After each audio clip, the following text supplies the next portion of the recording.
In this lesson, we will work on the Mech's polishing pass. So what we can do at this point is play through the animation and just kind of look for areas that we would like to fix in our polishing pass. I'd say for one, the arms feel really rigid when the platform finally gets to its high point, when it finally stops. So here's what we'll do. We'll go ahead and grab the arm controls, and let's say we add a bit of follow through. So this motion should start right when the platform again reaches its stopping point, about a value of 0. So on 132 we'll go there and we'll press the S key with both arm controls selected. Now it's time to add some follow through and overlap. So as the platform starts to move down and then back up, let's see on about frame 146 we have the arms move back just a bit and down. Great. And now we can go ahead and move forward and have the arms move forward on 153 just a bit. Great. Let's have that motion continue, because if it doesn't, it'll look as if the arms hit a wall. So we'll just go ahead and have them move forward just a little bit more on 162. And now we'll hit play and take a look at how the motion looks.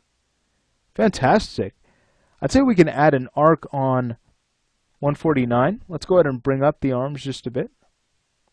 If arcs don't exist in our work, well then our work can tend to look very robotic, very linear. So we have to be really worried about that and make sure that that is not an issue that exists in our work, because it's very distracting and it takes away from the story.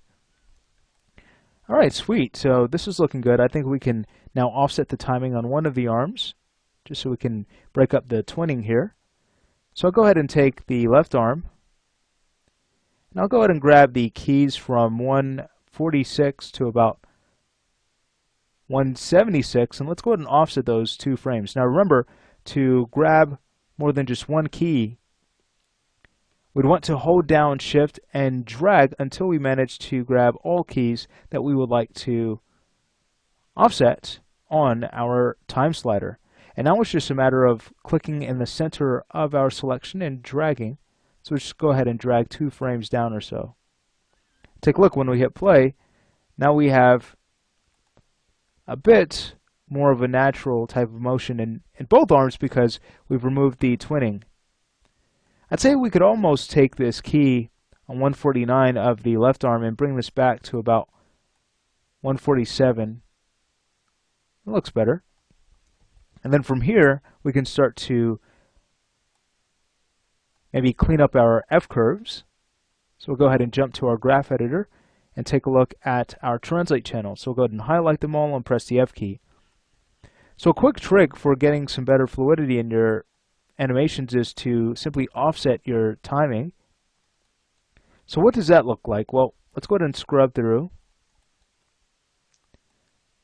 For one, we can definitely take the translate Y down on about frame 155. Let's go ahead and translate it down just a bit, because it looks like it was kind of hitting a wall. So we just want to prevent that from happening. But now it comes down a bit too fast, so we can now take this key on 155.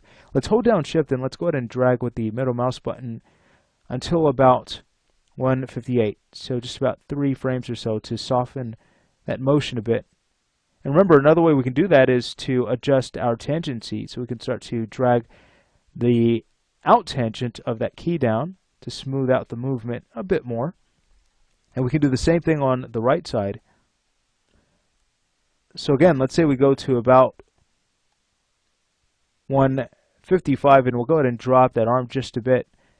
We might be fine leaving the key here, because remember, we offsetted the keys on the left arm, so we can go ahead and just leave this key here on 155. I think will be just fine.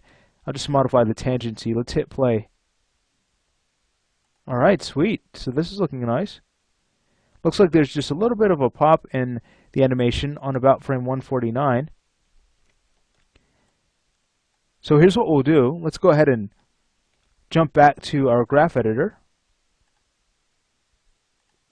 And to fix that pop, it's just a matter of spreading out our keys just a bit.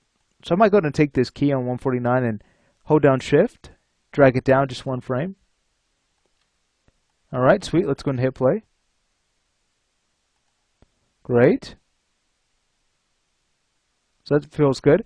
And then on about frame 146, I might go ahead and take this key and move it back in time to about 144, so it doesn't happen so soon. Much better. So that feels more fluid. And we could do the same thing here on the left arm. We'll just go ahead and kind of offset our keys a bit just to smooth out the movement. Much better. Fantastic stuff. All right, so that looks great. Let's say we go ahead and now work on animating the claws. So remember, we decided on having the right claw open and close. So the pilot's doing a system check. Let's say we go ahead and make that look convincing. So on about, let's say 205 or so, we'll go ahead and start to close the claw. Great. And now we can have it open back up a few frames after, let's say on about frame 214. Fantastic.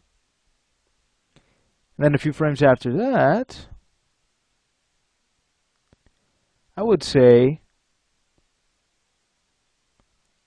we might be able to time the animation on one of our frames that are between the frame just before the arm moves to its side and that frame where it actually happens. So let's say on about 242, we'll just go ahead and close in the claw a bit just to kind of time the animation a bit differently there. Fantastic. Let's go ahead and hit play. There we go.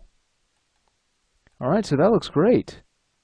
So now what we'd want to do is go ahead and kind of clean up the animation on the left arm, and we'll also want to offset the body a bit so it doesn't feel as rigid as it currently does. So that's what we'll work on in the next lesson as we start to go through our second polish pass.